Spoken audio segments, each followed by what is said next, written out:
I love to have a platform for individuals to have jobs, to be able to make money. And sometimes as a business owner, you don't always make money. The people that you have working around you and working for you is the one who's making the money. Sure. So sometimes you have to understand if you want to take that opportunity and not get paid on some of these ventures that you roll in.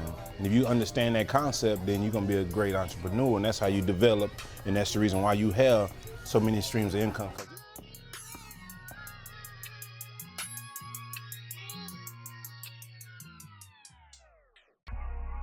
How's it going, guys? And welcome to another episode of Secrets of Silent Success. Today we have the one and only Rickey Booker of Breakfast Brothers. How you doing this morning? Doing pretty good. Got some good food, I see. Yeah. Sorry about that, but I just got here and I ain't had breakfast, and I do eat my own food. There you go. Hey, yeah. Best product testing, quality control, right? That's right. All right, so we'll jump right into it. Moved from Oklahoma. You started an entertainment company. You've done stuff with cars. Obviously, we have the Breakfast Brother, a serial entrepreneur through and through. What makes you go down the route of entrepreneurship as opposed to traditional 9-to-5? Well, after a while, you work for someone so long and you implement ideas and well, me personally, I implemented a lot of ideas in the department that I was hired in and increased the value. Of course, you got your raises and you got extra money from those things that they did, but I started thinking all the relationships that I had developed in the car industry and people knew me personally, they were doing actually business with me because I was working at these companies. So when I decided to step out, is one day I just came in. I guess I was on the edge a little bit. Sometimes I get that way and my mind is always wondering. And my boss said something to me out of the way. And I said, you know what? I ain't gonna do this no more. It was on a Friday. Gave him the company car keys, company credit card. So what you gonna do? I said, I don't know, but I'm just not gonna do it for you no more. There you go. I was on my way home coming down the highway and seen a sign, office space for rent. And I was like, man. So I pulled off the highway and went in there and asked the guy, I said, so I need an office space but with a warehouse area back where I can work on cars. And he was like, cars? Service cars? I said, no. These would be brand new cars, leather. And at the time, cars were still needing things like navigation, backup sensor, wheels and tires. So, we're in the world now to where you buy a car, it's already got everything. But he said, yeah, I got the perfect one. So we went and looked at it, had a front office area, lobby, and a warehouse area enough to put like 10 cars. I said, I'll take it. And he looked at me and said, okay, cool, let's go up. I said, okay, I'll get an application filled. He said, so you can run my credit? We're not doing that. We just took over this property. We're trying to give second chances. All I need is first and last month rent. And I was like, huh? How much is rent? I didn't even know how much. And he told me $750. So it was right around. So I paid $50, wrote a check for $1,500. And I was like, man, got my own business. And then I said, okay, what do I do now? So I called one of my relationships. Hey, man, I had already had the shop. If I started my own business, would you do business with me? He said, yeah. I only did business with you anyway. I didn't do it because where you worked at. And this was on a Friday afternoon. And he said, you got your shop yet? I said, yeah, I already got the keys. Electricity wasn't turned on, didn't have no CO, didn't have none of this. Okay, I'm gonna call you back. Call me right back. He had 8 cars for me. Wow. Putting in leather, headrest, TVs, flip down TVs. So I had cars, so I had to hurry up and get some of my nephews, and at the time my wife, and get everybody to help me pick these cars up in my shop. So I had all these cars in the shop with no electricity. Well, tell me about the importance of just taking that initiative. You didn't even have a business plan. You didn't have a name. You didn't have a LLC, but you knew, you believed in yourself, and you was like, I'm gonna go out there and start getting clients. What's the importance of taking that initiative and going out there and just getting clients? Sometimes we look at what we do and how we do it, and sometimes it ain't always you. When God has something in store for you, it just comes. And when it comes, if you be obedient and listen, it just comes. And that's where it always been to me. I have a hunch, and back in the days in the old days when we used to watch cartoons when I was younger, in the cartoons, the Looney Tunes, they would have the angel on this shoulder. You have the devil on this shoulder, pitchfork, and they be going back and forth trying to tell you what to do. Instantly, your mind frame is, it was a cartoon, but that still subliminally goes on. So you can listen to one way or another. You be obedient to the direction, and the direction he have you in, and it just take off. So I had a mind frame of understanding when God gave something to you. I don't know how I got it, I just got it. And I knew how to move on it. Got you. So as I said, you're a serial entrepreneur through and through. They talk about the average millionaire has, 7 streams of income. What's the importance of having multiple streams of income and just diversifying yourself?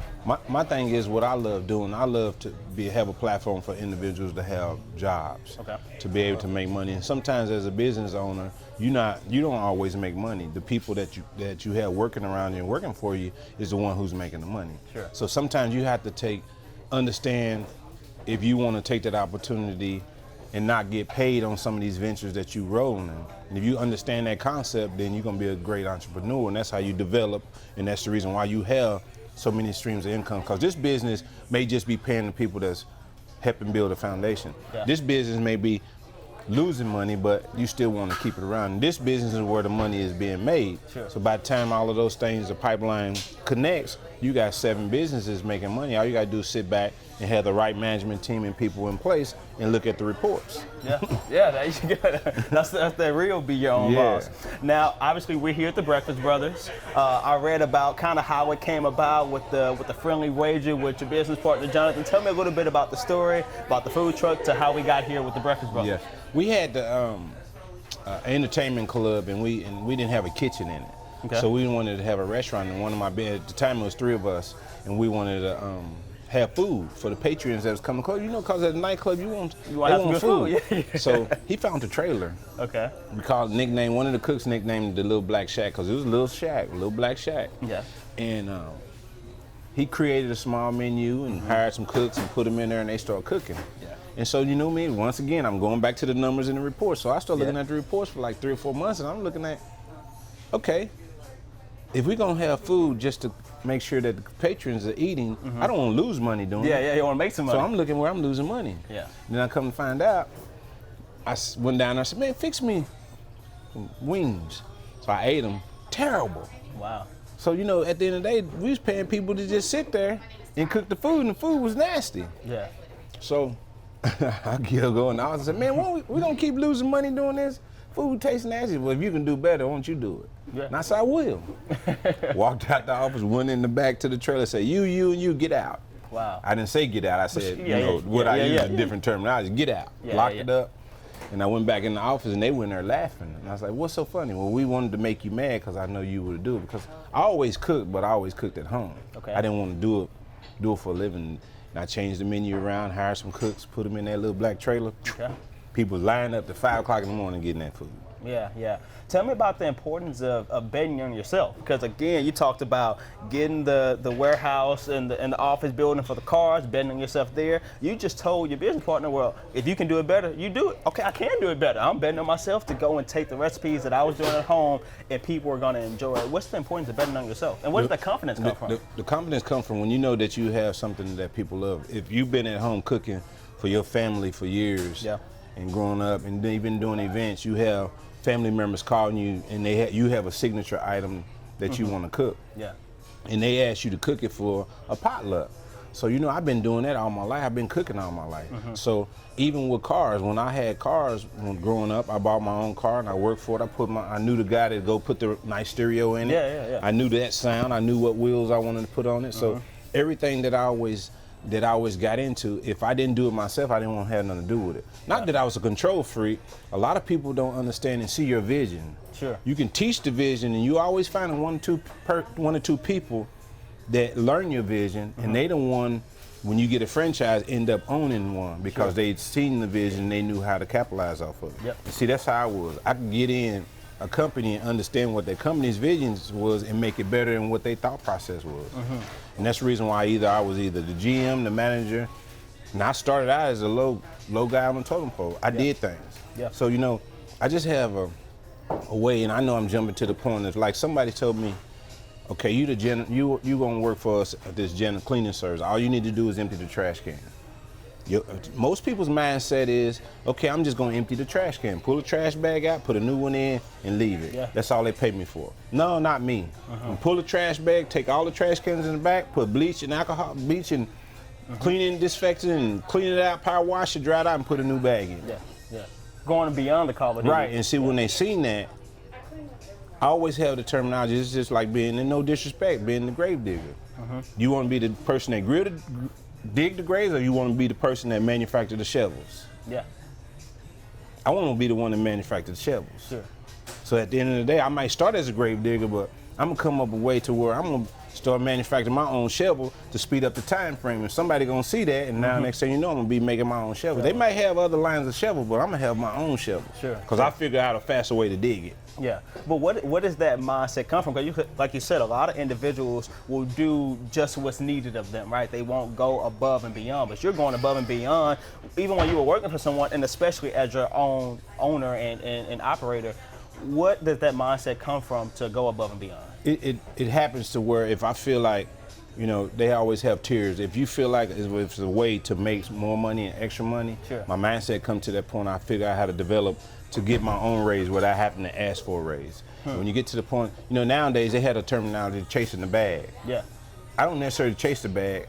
I actually figure out how to make sure that the bag chase me. And what I mean by that is, you have individuals, if you work in the corporate world, you work for someone in your gym, now next thing you know, you got 10 other businesses chasing you, trying to hire you to give you more money. So I ain't chasing the bag, they chasing me. Yeah. So I created that dissension to where if you got an inside, everybody's got an alter ego, you just got to figure out how to use it. Facts. My alter ego that God gave me is figuring out how to get people to chase me for the bag. Okay. Yeah. And once I did it, that's the reason why I got bags on my eyes. I got the Einstein disease. I wake up at 3 in the morning with an idea, pull my phone out, put it in my notes. Yeah. Then I may come up here and say, hey, you come here, you and Dame, go fix this plate for me. Hey, I need you to pour this. And I come up with a video, and boom, I pour it. Yeah. And next thing you know, I put it out. And the analytics of engaging and having people wanting to be involved is what I do. Sometimes they don't come to me and I leave it alone. Sure, sure. I'm weird like that, but they tell me, we need a new menu. I said, we'll get one. When? I said, I don't know yet, but when it come to me, I'll do it. Yeah. You gotta wait for the inspiration to hit you. So to take it a little bit back to the Breakfast Brothers, you talked about having that dialogue with you and your business partners about, hey, what's working in the kitchen? I mean, what's not working in the kitchen? We need to fix this because we're losing money. Tell me about how you were having that open dialogue, because a lot of times when it comes to communication, we struggle with that, right? But you all had that open dialogue to be able to go and fix the problem. Talk to me about the importance of that open dialogue. They both knew I knew how to cook. So if they figured they could keep pushing me to the edge, because we all a numbers guy, but I really want, if I lose a penny, I got to call a meeting and find out why we lost a penny. If you break even, I ain't doing no tripping, but if I lost 1 cent, I got to figure out why. Yeah. And if I figure out why, then we can fix it, we can move on. Yeah. And they knew I could cook, so all they kept doing is knowing if we keep losing money, I don't know how. We just know that we want catfish, pork chops, this and that on the menu. And we hire cooks to do that, and all they doing is just dropping food. Yeah. But if you don't have the passion of figuring out coming up with the recipes and having an addicting taste to the taste bud, nobody's gonna buy it. Yeah. And so when they finally pushed me to the edge, they knew I can cook. They knew I would develop what we got today. Gotcha. So one of the things that you talk about and what you have today is consistency. You talk about the all-purpose seasoning that you got. Tell me a little bit about the all-purpose seasoning. Talk to me about the importance of consistency, not just in the restaurant business, but in business in general. When we first started, and I told you I had to have breakfast because I was hungry. Yeah. A lot of times I just have something fixed to make sure that they sticking with the recipes. And if something's off, I'll know it, and I ask what they did different. Yeah. So, you know, when you go to someone's house, like I said, I've been cooking all my life. If you go to any of our culture's house, you open their cabinet, they got 15 different seasoning bottles. You got to move stuff around to find the hot sauce. 100%. Because you got all them seasonings from. So I said, man, even me as a cook. So what I did is, because I didn't want to have that inside the food trailer, have 15 seasoning, and it's too much time, so I wanted to cut down the time frame. Sure. So I started tasting it, mixing and seasoning, and finally one came to me. I said, this is it. Yeah. And came up with it, and we started using it. Okay. So what I did, I would make it at home so nobody would know how to make it. So I was the only one that was making it. Yeah. But it was going so fast, so I had to find a manufacturer to manufacture it for me. Okay. And once I did, it took almost maybe a year. And they said I was the longest one that they ever to develop a all-purpose seasoning because I was picky. Yeah. I wanted it on point. I said, if it don't taste just like mine, it need to taste better than mine. Okay. Or we can't put it out. Sure. Because the Breakfast Brothers customer from the nightlife where we started, if they get some KOD wings or some chicken fried rice, they'll know if something's missing because they've been eating the food. So we have regulars that'll call me personally and they know, hey man, I got some fried rice the other night. Something was missing. Yep. So I called, looked at the schedule, looked to see who the cook was. Hey, what you do last night on the rice? Man, we was out of special butter. I said, well, you should have told somebody. He said, how you know? I said, the customer called me and told me. He don't know that it was special butter and missing. He just knew that it didn't taste like it normally tastes. It wasn't the same. So the inconsistency of that, I know I wanted some consistency of the all-purpose season, so I got it manufactured. We use that on everything that we cook. Yeah. And in the same way with our sauces, I got 3 sauces right now that's getting manufactured, bottled and manufactured as well. Because we did the same thing. I would make all the sauces at home and bring them into the trailer at the club. You know, and being inconsistent in the restaurant business, period, will kill you. And the one thing that I know is a lot of people invest in restaurants. And I'm not saying some of them don't stick around long, because you can't just be an investor in a restaurant without being the chef in the restaurant. Sure. If you're not the chef and you not developing the recipes and training everybody that's coming in that's cooks, the food ain't gonna taste the same every time. Yeah. And when it don't, I Chef Ramsay in that kitchen. I go crazy. Facts. Throw a plate up against the wall, man, because this is everybody's future. Sure. And that's the reason why I'm that way. You can't be inconsistent. There you go. Yeah. So you talked a lot about, making the sauces at home, making the all-purpose seasoning at home. I've heard in the interview you call your restaurant your crib. What is that about? I wanted to, me and my business partner, when we got in it, a lot of restaurants, sometimes they have great food in our culture. Sometimes we just rent a spot and we put paint on the wall. So we wanted to make it an instant warmth of what we are. So we got with an architect and told him what we wanted, and we wanted the logo to be implemented in the whole restaurant. Okay. So if you look at the logo, you see the red and white checker floors, and then if you see the gray, you see the two-tone gray on the walls. Okay. Then we got the blacks, and the yellow is actually implementing happiness, so we put that on our food truck too and add yellow chairs. Yeah. But we've been in custom car world in our background, so we want to do vintage seating, so that's why you see this vintage seating. And the number one thing we wanted to do is where we stay humble to this whole build out to where we wanted the franchise look, so it's gonna look the same everywhere we go. Gotcha. But the number one thing that brings us back home, see that little black tin? It goes, that black panel that's on the front, it goes down the side and all the way down the back side. We cooked 7 years inside those walls. In the wintertime, we had to shut the doors and open the fryers for heat. In the summertime, we had to open up all the windows to get some kind of air. And when it rained, pour down rain, it leaked. Wow. So that's the little black shack. So that implements a subliminal saying to a history of where we started from. That's what, and each store had that down the border of the walls. Gotcha. So the design is, like you said, it's not just throwing some paint on the wall. It is special to you all. Absolutely. Gotcha. So in terms of staying competitive, right? There's plenty of breakfast joints all around Arlington, all around the city of Dallas. How are you all staying competitive? The one thing that I do is I never pay attention to what nobody else is doing. Yeah. I always create the trends and set the trends. Because if you're the trendsetter, you won't never get clouded about what somebody's doing next door. But what I did do, I went to all the breakfast brunch spots and ate. And everything that I noticed that they did different, and I wanted to do different. They closed at 2 o'clock. So I wanted to make sure that I had breakfast, lunch, and dinner all day to 7 p.m. You can get lunch at 7 a.m. and you can get breakfast at 7 p.m. Yeah. So that's the reason why I wanted it. So to come up with the, sometimes a lot of people go to restaurants and what I say blend, Luby's, you have elderly people, they have to eat certain things where they have to have certain seasoning and they can't have certain seasons. Yeah. I understand that. So I'm not being competitive towards that. So if an elderly person or a person that need to be healthy got to be able to cheat one day, Breakfast Brothers is a spot. I wanted to do a gourmet Southern breakfast to where the seasoning is so heavy and flavorful, so it's addicting. So when you come to that, it's no different from how people say soul food restaurant and you go down, they say, man, let's go to Cotton Patch. They got soul food. Well, they don't have soul food. That's Southern cooking. Yep. That's no different from Tex-Mex than authentic Mexican food. Yep. So we got soul food. Gotcha. Yeah. Straight out your grandma's kitchen. Right. Soul food. Yeah, so we wanted to create an environment. If you eat, you hear your music, you have your favorite song playing, and that on Sundays we got a church playlist, gospel playlist. Man, you feel like you want to take your shoes off, and here you can. Not only are you doing Breakfast Brother, like I said, you're a serial entrepreneur. I see now we're definitely going into the media direction. You have In the Kitchen on CW33. You also have your YouTube channel. What's your thought process in going into media, and then what's next for you all? Well, the reason behind the media, I wanted In the Kitchen with the Breakfast Brothers to promote the restaurants. Sure.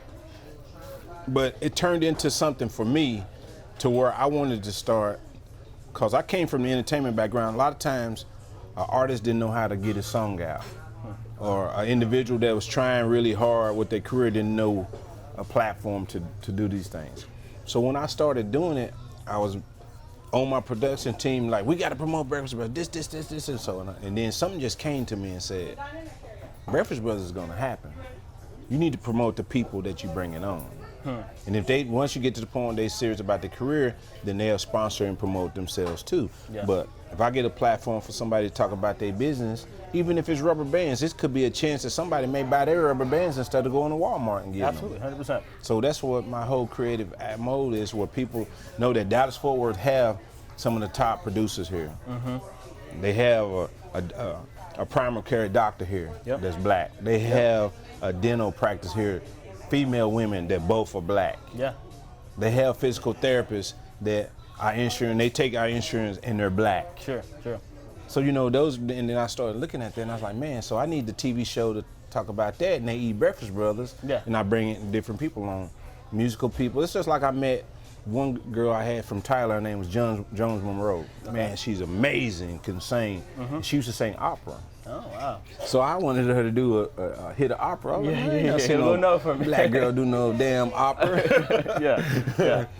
Man, gave me the chills. Sing, she could sing. And then come to find out, her piano teacher was Jamie Foxx's piano teacher, because you know he was from Tyler too. Yeah. So I wanted to have a platform, regardless if one day I'm not the host no more, and In the Kitchen with Breakfast Brothers will still be going with a different host, and still offering people these platforms to talk about their businesses. Yeah. So you talked a lot about highlighting black-owned business. For you, what's the importance of black-owned businesses, of generational wealth, of passing down that equity, having legacy to pass down? I talk about this before too. It don't have nothing to do with race or this and that, because man, I grew up, I don't have a racist bone or anything like that, but I believe our culture is extraordinary people. We are the powerful dollar. Everything that goes on in the world, we help identify and we build it. Yeah. And sometimes we don't necessarily be the owner or have any rights to it. We're spending all our money there. Yeah. So if we get to the point where we have a platform that's strong enough where people start knowing about it, I'm originally from Oklahoma City. Now you hear a lot about Black Wall Street. Yeah. People didn't know about that. I knew about it because I grew up on it, because I'm from Oklahoma City. So I've been knowing about it years. Now people know about Black Wall Street, to where people use this terminology and didn't even know why they use it. Let's keep the money in the circle, okay? If you're gonna keep the money in the circle, when I'm ready to go open up this shoe store, you gonna give me the money for it? Yeah. That's what Black Wall Street did. They had their own service shop, they had their own grocery stores, they had their own entertainment centers, they had their own realtors, they had their own doctors, and they were millionaires, and they kept all the money in the community. And this is something else that people don't know. You know who Charlie Wilson is? The singer? Yeah. Well, the original group that he was in is from Tulsa, Oklahoma, called the Gap Band. Well, the initials of the Gap Band is the community of Black Wall Street. That's the Gap Band is the initials of where that community was. Wow. So that's how they came up with the name, being from Tulsa, Oklahoma. Wow. See, people don't know that. Yeah. So the history part of that, and the reason why I believe in it so much, not saying that a white business shouldn't be that part, but if we got where we're now and it's a staple, let's use it. Let's keep the money in the circle and keep building, because at the end of the day, there's no reason why Instagram and Twitter, as strong as it is because of us, but we the first one to get kicked off when we have an opinion about what we want to say on that. Sure. Why we don't start our own? We can, it's just nobody pay attention to that because we too busy thinking about what you asked me earlier. The competitiveness of the thought process is, well, if I give him the game, he gonna overcome me. Yeah. No, I give people game all the time because the vision I have with Breakfast Brothers, and they can open up a breakfast spot next door. It's not gonna change the volume of what's here because this vision is already set. Yeah. So if you want that, I give you that game. But at the end of the day, that's the reason why it always goes separate. That's the reason why somebody come up with an ideal and it grows. I'll tell you one more thing because you know I'm always talking about it. So. Kentucky Fried Chicken. Okay. You think you get on YouTube, maybe this is live, you know, if it wasn't live, but you get on YouTube and look at the old Kentucky Fried Chicken commercials. Okay. Colonel Sanders, right? Yeah, white dude, Colonel. Had the white Colonel. on with the gold beard, with the white beard. Yeah. Standing on a tree, by a tree, on a big old field. Yeah. But you look behind him, what's behind him? I don't even know what's behind. A big old house. So apparently he's standing on the plantation. Yeah. So the secret recipe, the original recipes is whose recipe? Yeah, ain't his. It ain't his. Yeah. And who's cooking it inside the house? Yeah. Us. Yeah, absolutely. So that's what I'm saying. You know, the almighty dollar and the food and recipe came from us. We got to learn how to start keeping it in circle. So that's the reason why I say I feel like the TV show, I'm trying to bring a platform to that. And it don't have nothing to do with race. People just got to know the almighty dollar is built on what we do. Absolutely. Yeah. You know, you can go on and on. I can keep going on and on about history from refrigerators from when they used to call it the ice box. The ice box. My grandma called it the ice box. Yeah, we made that. Yeah, the ice We box. made that. Yeah. That's the reason why you had chitlins and pork and all the All food that that you stuff. had because we didn't throw away stuff. They cooked it. Yeah, absolutely. When you come to that, when you become an entrepreneur and you do it, you stick with it. And if you got 4 or 5 friends, just keep that Black Wall Street coming. Keep the money in the circle with your people. Absolutely. 100%. So this is called the secret to silent success. So I like to end every episode with asking, what is your secret to success? Man, just continue to get up where I can wake up every morning and come do what I love to do. Yeah. You gotta love what you do. If you don't, I remember Nate Newton said this in the football camp. My son was little. He told all those little kids, he said, man, it's hot out here. You love football? And it's like, yeah. And then the little kid was sitting there frowning up. He said, if you don't love something, you better like something about it or go home. So my success, I love what I do. Yeah.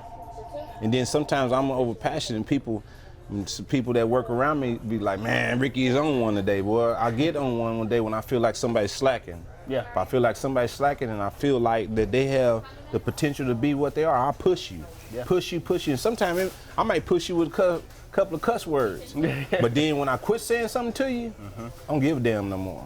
Yeah. Because you just don't got it. Sure. And that's the reason why the greats is the greats. Yeah. And the ones that's not greats, that's the reason why people are workers and bosses is bosses. Well, let me ask you this. So I thought that was my last question, but mostly in every interview, my producer always tells me, hey, stop asking that question. But I like to ask, it's a saying that's like, hey, you can take a mule to water, but you can't make the mule drink. Right? And so you talked about, hey, you push people, and then you will stop talking because you're like, hey, I don't care anymore. How can you impart people that hard work? You're a hard worker, right? You get every time I got the bags on your eyes. How do you get people, or can you get people to get to a certain place of hard work and that mindset? Or if it's like, hey, some people are lost cause and some people are great. Well, I'm gonna go back to what you said. You can take the mule to the water, but you can't make him drink. Yeah. You can't make him drink. Yeah. But if you got the one thing about a mule is smarter than, horses, mules, or what they call jackass, they extraordinary creatures. Yeah. You take that mule to the water 2 or 3 times, he'll drink it. As long as you bend it down drinking it with him. There you go. Yeah.